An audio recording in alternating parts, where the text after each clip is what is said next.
네, 여러분 이렇게 뵙게 돼서 반갑습니다.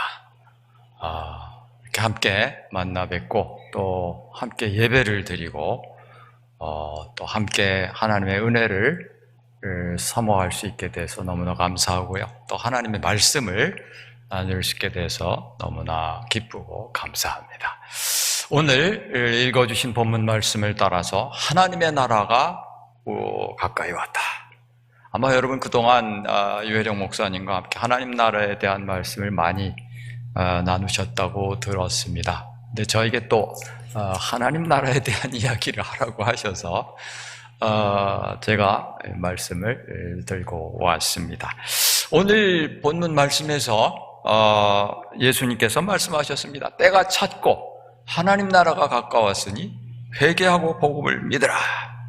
하나님 나라가 가까이 왔다. 하나님 나라가 가까이 왔다.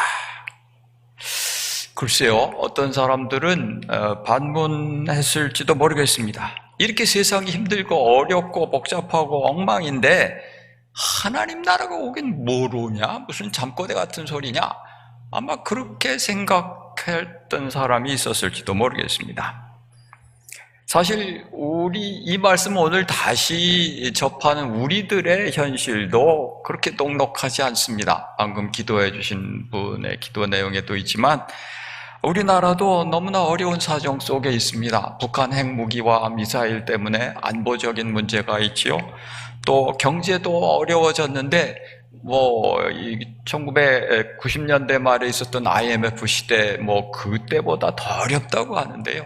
설상가상으로 최근에는 일본이 우리나라의 중요한 그 산업의 요체가 되는 소재들을 수출을 제한하겠다고 나서서 또 더 어려워지고 있습니다.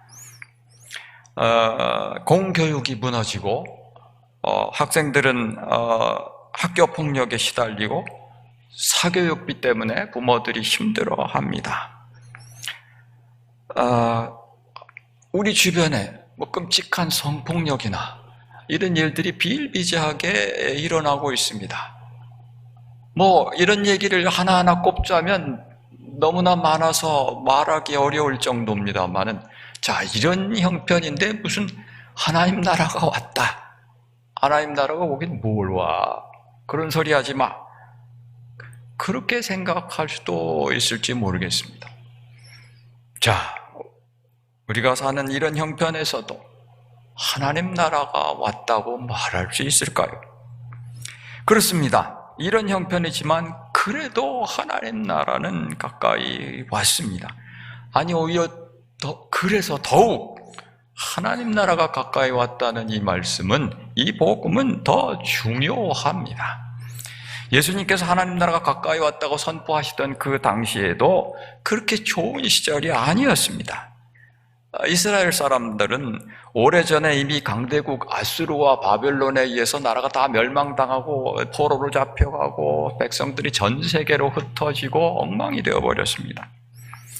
예수님이 사시던 그 당시에는 로마 제국이라고 한 또 다른 강대국의 지배를 받으면서 식민 지배를 받았고 그들로부터 압제를 당하고 있었습니다.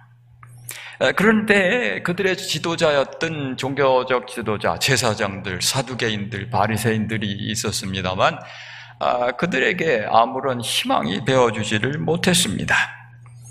그래서 대부분 평민들은 로마 제국으로부터 독립을 그냥 마음속으로나마 꿈꾸면서 옛날 구약시대부터 이어져 내려오는 메시아, 하나님께서 약속하신 메시아 왕이 오시면 이제 로마 제국 몰아내고 다시 독립 이스라엘을 건국하고 옛날 다윗 시대와 같은 강성하고 번영하는 하나님의 나라 이스라엘을 다시 회복할 수 있을 거라는 막연한 꿈을 꾸고 있었습니다.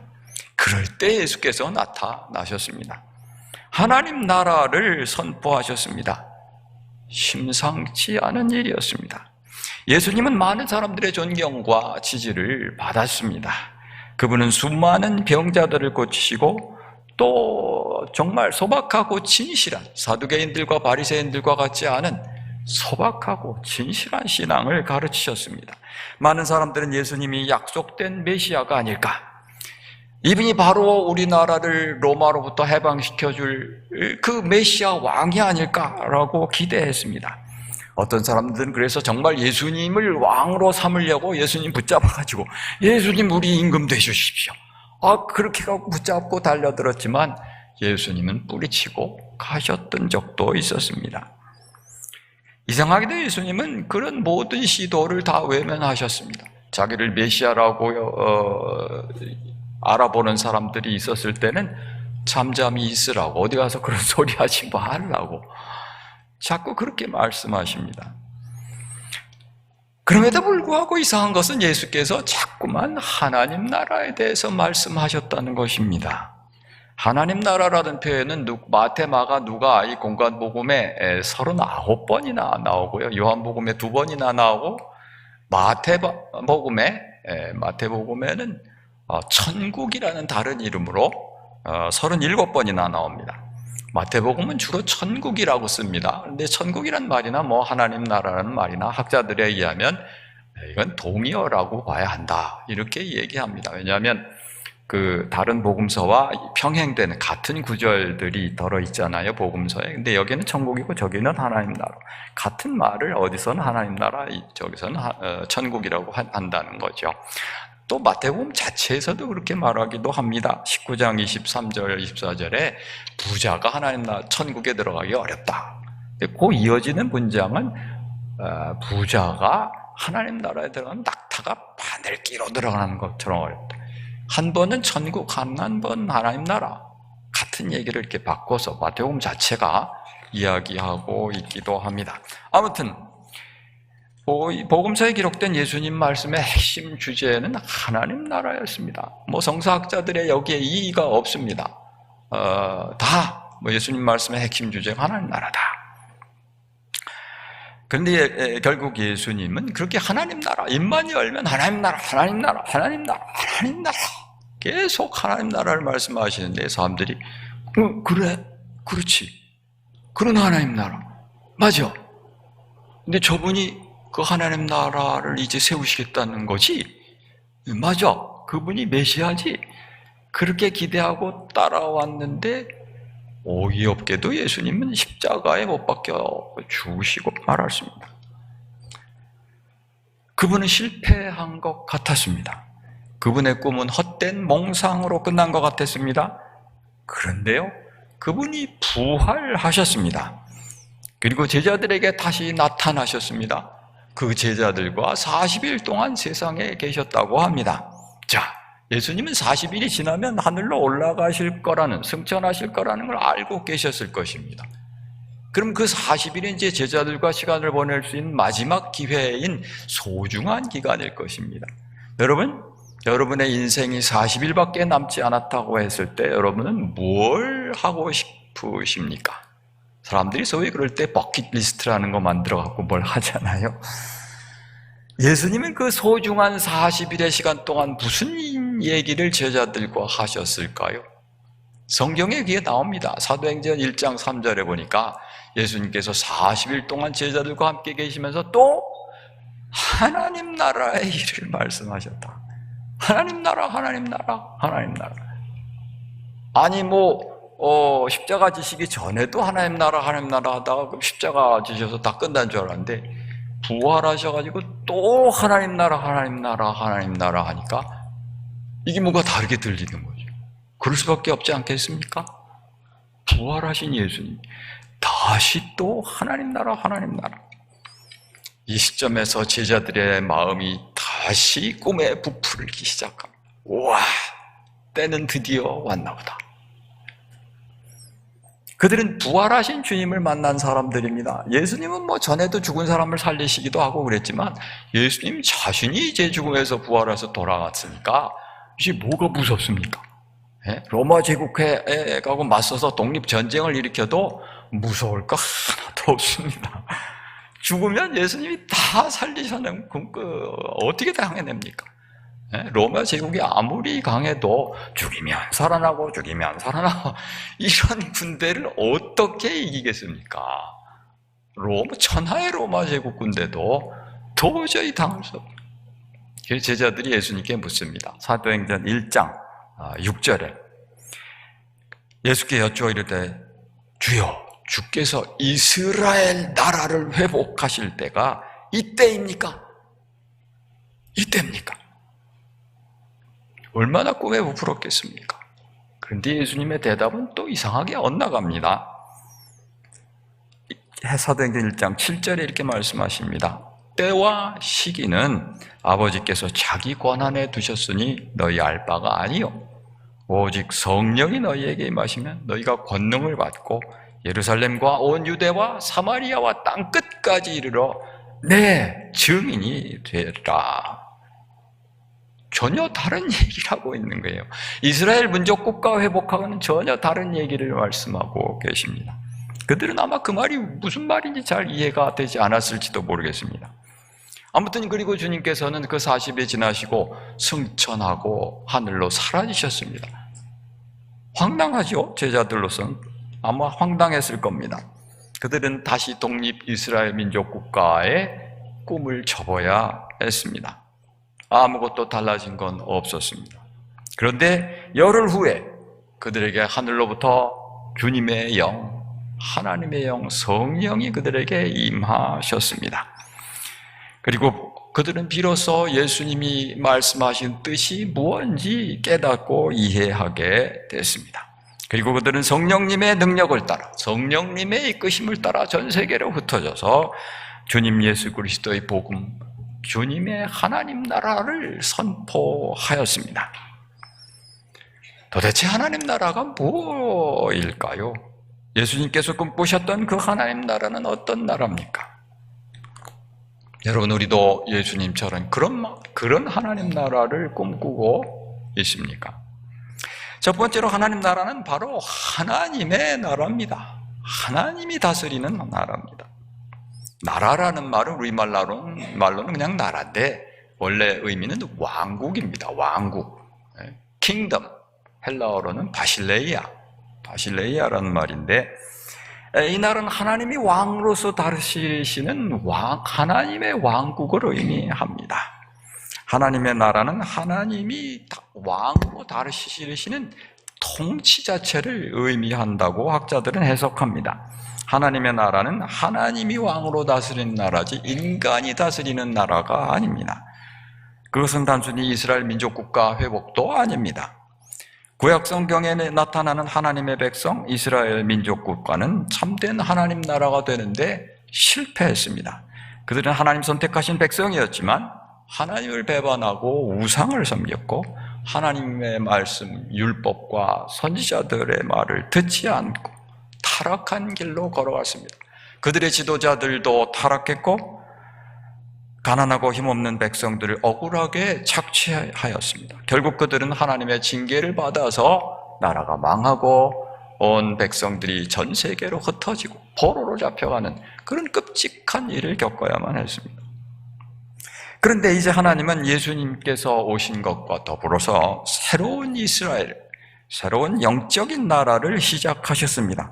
그것은 칼과 창과 군대에 의해서 세워지는 나라가 아니라 참된 믿음과 사랑과 정의와 평화로 세워지는 나라였습니다. 그것은 어떤 군사적 영웅에 의해서 세워지는 나라가 아니고 하나님 자신의 희생과 사랑과 섬김에 의해 세워지는 나라였습니다. 이 나라의 왕이신 주님은, 왕은 다 섬김을 받는 존재인데 예수님은 섬김을 받는 왕이 아니라 섬기시는, 자기가 자신을 낮추고 종처럼 그리고 심지어 죽기까지 섬겨주시는 그런 분으로 오셨습니다.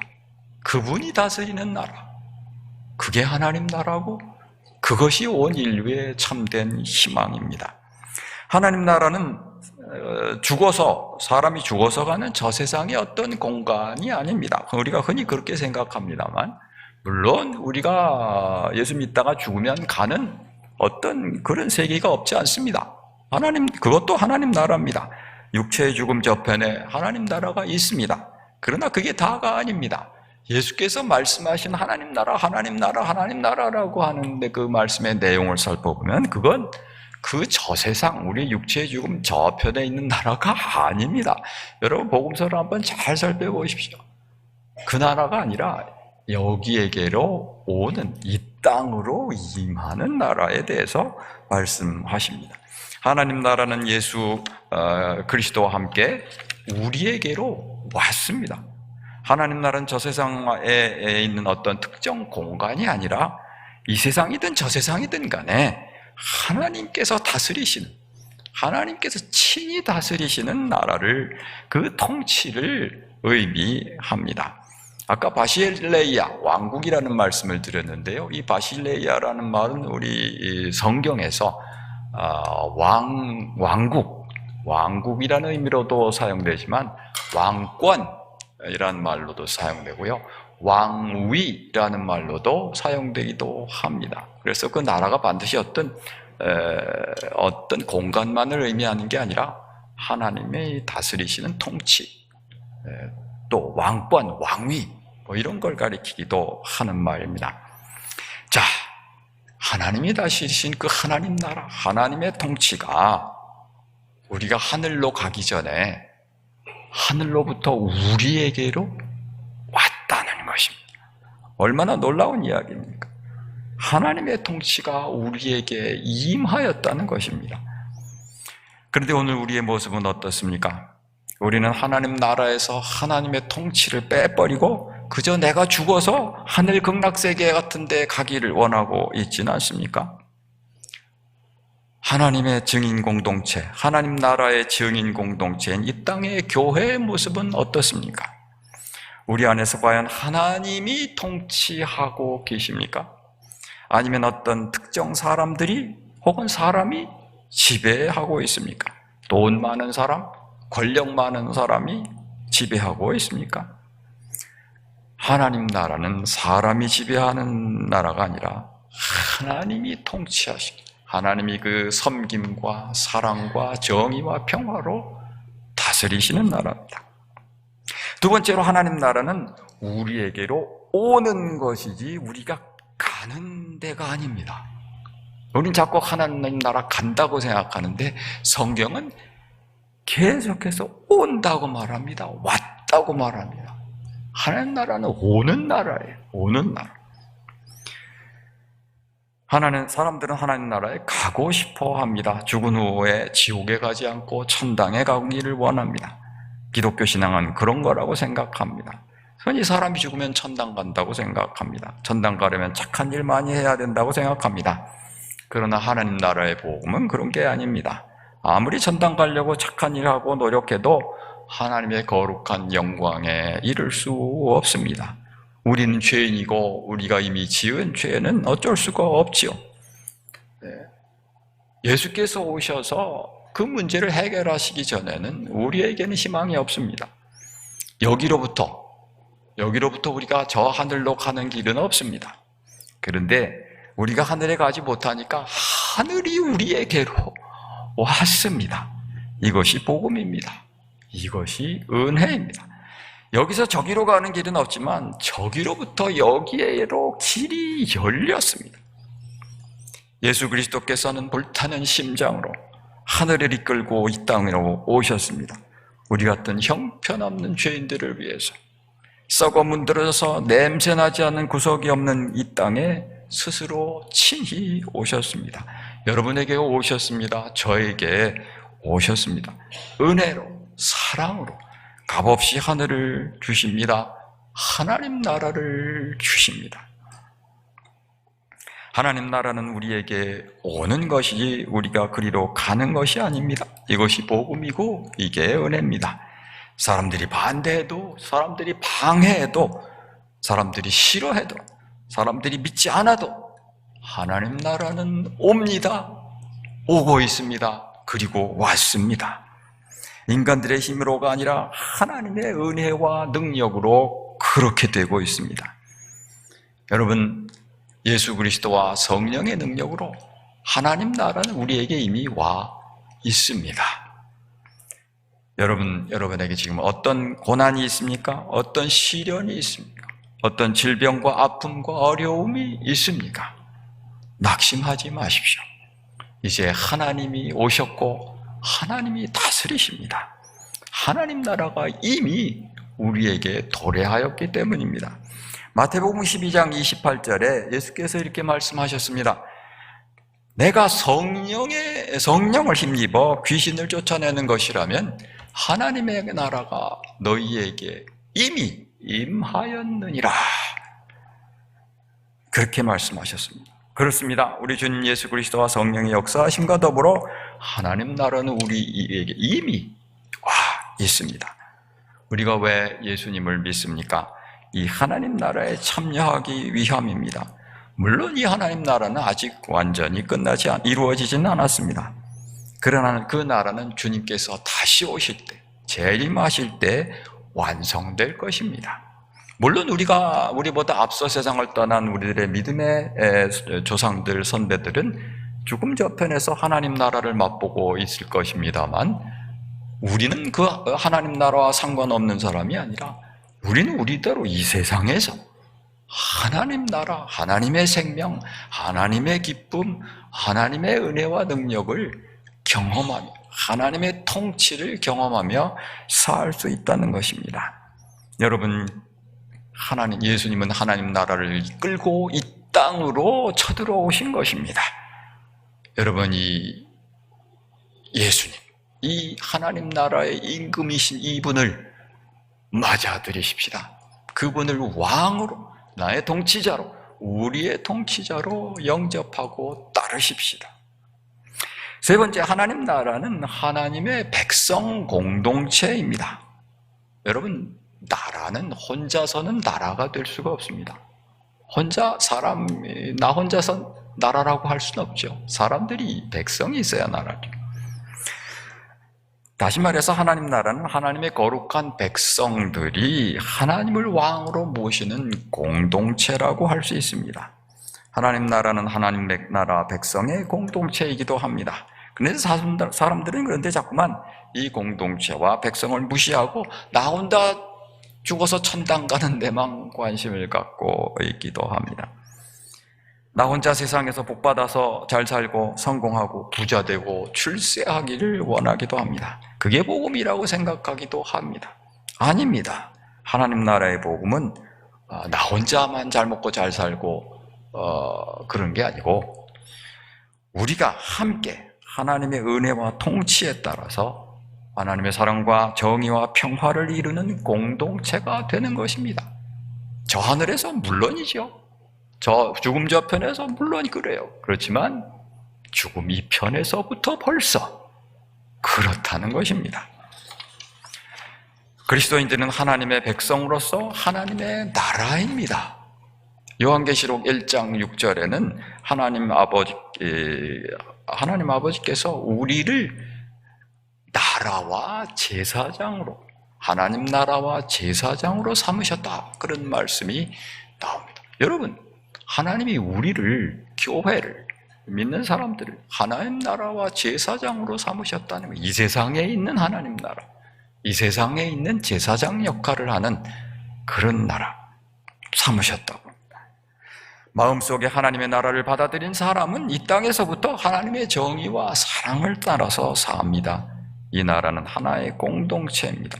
예수께서 꿈꾸신 나라는 서로 사랑하며 서로에게 정의롭게 행하며 평화를 누리는 공동체였습니다. 우리의 삶은 어떠합니까? 자, 그럼 하나님 나라, 그런 나라는 우리는 어찌 해야 합니까? 예수께서 말씀하셨습니다. 하나님 나라가 가까이 왔으니 그러므로 회개하고 복음을 믿으라고 말씀하십니다. 하나는 회개하라는 메시지고 하나는 복음을 믿으라는 메시지입니다.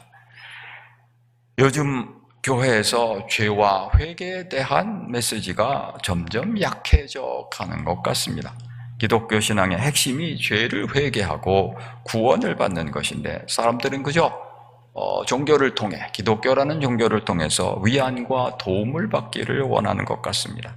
점점 사람들은 진짜로 하나님을 믿지 않습니다. 혹시 그런 존재가 있다면, 어디 있다면 그저 나 힘드니까 나 좀 도와줬으면, 그런 게 다 사람들의 일반적인 생각인 것 같습니다. 어떤 사람들은 하나님 믿는다는 건 오늘 같은 과학기술 문명의 시대에 무슨 고리타분한 옛날 쓸데없는 얘기냐라고 생각하기도 합니다. 더구나 많은 사람들은 오늘 하나님의 말씀대로 사는데 관심이 없습니다. 하나님은 부모를 공경하라고 하셨는데 요즘엔 점점 부모를 공경하는 일이 흐려지고 있습니다.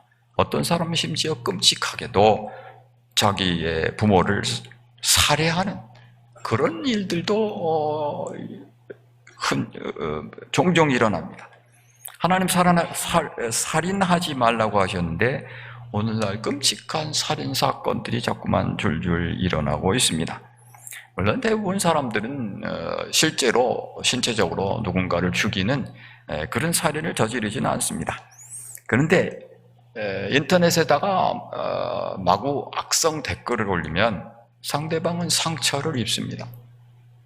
그리고 그렇게 상처와 씨름하다가 많은 사람들이 자살하는 일들이 또 종종 뉴스에 등장합니다. 그렇습니다. 우리는 그런 몇 마디 말로도 사람 하나를 죽일 수가 있습니다. 요한일서 3장 15절에는 형제를 미워하는 자마다 살인하는 자라고 하였습니다. 여러분, 혹시 우리는 마음속에 누군가를 미워하고 있지는 않습니까? 하나님은 도적질하지 말라고 하셨습니다. 물론 대부분의 사람들은 남의 집에 들어가 물건을 훔치지는 않습니다. 그러나 많은 사람들이 아무렇지도 않게 탈세를 하거나 영화나 음악 혹은 다른 이의 자료를 불법 복제나 불법 다운로드하고 있습니다. 또 뇌물을 주고받으며 다른 사람에 돌아갈 권리를 가로채기도 합니다. 하나님은 간음하지 말라고 하셨습니다. 그런데 요즘 세상에선 하나님이 세우신 결혼의 질서와 성도덕이 무너지고 프리섹스가 난무하고 성추행, 성폭력이 난무합니다. 예수님은 음욕을 품고 여인을 보는 자는 이미 마음에 간음하였다고 말씀하셨는데 우리들은 어떻습니까? 하나님은 거짓 증거하지 말라고 하셨는데 사람들을 거짓말을 밥 먹듯이 합니다. 학생들도 시험 부정행위를 아무렇지도 않게 하고 다른 학생들의 과제물을 베끼거나 다른 사람의 손으로 대학 입학 서류, 자기소개서 같은 거를 다른 사람 손으로 써내기도 합니다. 기독교인들도 많은 사람이 이런 식으로 살아갑니다. 제가 이런 말씀을 드리는 것은 이런 사람들을 정죄하고 싶어서 하는 말이 아닙니다. 우리가 우리의 현실을 직시하고 하나님 앞에 회개해야 한다는 것을 말씀드리려는 것입니다. 그래야 하나님 나라를 우리가 맛보고 경험하고 살 수 있기 때문입니다. 하나님 나라를 맞이하기 위해 또 하나 필요한 건 믿음입니다. 하나님을 믿는 것, 예수 그리스도를 나의 구주로 믿는 것입니다. 그분의 십자가의 은혜와 구원의 은혜를 믿는 것이죠. 근데 이 믿는다는 게 말처럼 쉽지 않은 것 같습니다. 예. 사람들이 잘 받아들이지 않아요. 우리는 굉장히 쉬운 것 같은데 생각보다 이 믿음이 쉽지 않은가 봅니다. 옛날 미국 펜실바니아에 조지 윌슨이라는 사람이 있었습니다. 그는 그 우편 열차를 강도해가지고 사람을 죽이고 탈취하고 뭐 이래가지고 붙잡혔는데 사형을 언도받았습니다. 그런데 이 사람에 대한 이 사람을 잘 아는 사람들이 이 사람을 아껴서 대통령에게 이 사람 좀 사면해달라고 탄원을 많이 했던 것 같습니다. 그래서 탄원을 받아들인 대통령이 그 당시 앤드루 잭슨이라는 대통령이었는데 사면령을 내렸습니다. 이 사람 사면해줘라. 그런데 이 소식을 감방에 있는 윌슨에게 전했는데 윌슨은 그걸 받아들이지 않았습니다. 아니요, 나 같은 사람이 사면받을 이유가 없습니다. 난 나 같은 사람 사면될 이유가 하나도 없고 믿어지지 않습니다. 거절했다는 거예요. 그래서 이게 법적으로 문제가 됐어요. 대통령은 사면했는데 본인은 안 받아들이니까. 그래서 미국 대법원으로 이걸 넘겼는데 법원이 판결하기는 본인이 받아들이지 않는 건 할 수 없다. 그래서 그런 사면령은 효력이 없다. 이렇게 결정을 했다는 것입니다. 그래서 윌슨은 결국 교수형에 처해졌답니다. 그는 살인죄를 지었기 때문이 아니라 자기를 사면하는 소식을 받아들이지 않았기 때문에 죽은 것입니다. 여러분, 우리는 죄인입니다. 우리에게 많은 죄가 있습니다. 그런데 예수 그리스도께서 우리의 죄를 대신 짊어지시고 보혈을 흘려주시고 우리의 죄를 씻어주시고 우리에게 하나님 나라를 선물하신다고 하는데, 이 소식을 믿고 받아들이지 않으면 이건 우리께 안 된다는 거예요. 네. 이걸 믿고 받아들여야 된다는 것이죠. 많은 사람들이 그리스도의 사면 소식을 믿고 받아들이지 않기 때문에 멸망하고 있습니다. 이 세상에서 하나님 나라를 맛보며 그 기쁨과 생명을 맛보며 살 수 있는데 그러지 못한다는 것입니다. 복음이란 기쁜 소식입니다. 너무나도 엄청나게 기쁜 소식이라서 믿어지지 않을 정도로 그렇게 좋은 소식인데, 그러나 이걸 믿는 사람은 영생을 얻는다는 것입니다. 이걸 믿는 사람은 하나님 나라를 얻는다는 것입니다. 죽어서요? 아니요. 물론 그렇지만 살아서부터, 지금 여기서부터도 그렇다는 것입니다. 예수님께서 하나님 나라를 선포하셨을 때 아직도 로마 제국은 기세등등했고, 아직도 유대 땅은 식민지였고, 아직도 사람들은 가난과 질병에 시달리고 있었습니다. 희망이 되어야 할 유대교는 독선적이고 위선적인 바리새인들과 제사장들이 틀어주고 있었습니다. 형식은 있었는데 생명은 없었습니다. 아무것도 달라진 게 없는 것 같았습니다. 그러나 회개하고 예수 그리스도를 믿고 따르는 이들 사이에 변화가 일어나기 시작했습니다. 예수님을 만난 사람들은 죄 용서와 새로운 삶을 얻었습니다.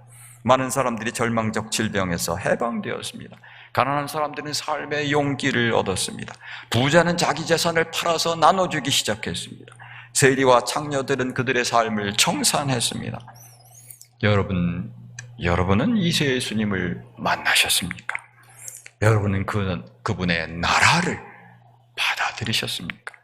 여러분 마음에, 여러분의 삶에, 여러분과 이웃 형제들, 자매들 사이에 이 하나님 나라가 임하고 있습니까? 우리가 회개하고 예수 그리스도의 복음을 믿고 그분을 나의 삶에, 우리의 삶의 통치자로 받아들일 때, 그분을 나의 통치자로 인정하고 순종할 때, 하나님의 나라는 우리 안에서 지금 경험하면서 살아갈 수 있는 놀라운 현실이 된다는 것입니다. 기도하십시오. 하나님 감사합니다. 우리 같은 죄인들을 위해서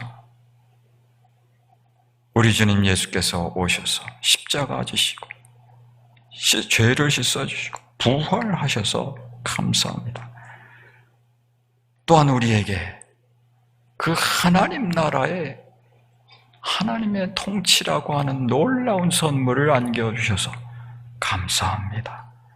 하나님, 우리가 참으로 회개하고 복음을 믿어 이 하나님의 통치를 이 땅에서부터 누리고 그 생명과 기쁨을 누리며 나아갈 수 있도록, 이 하나님 나라를 전파하며 나아갈 수 있도록, 섬기며 나아갈 수 있도록 도와주시옵소서. 예수님 이름으로 기도하옵나이다.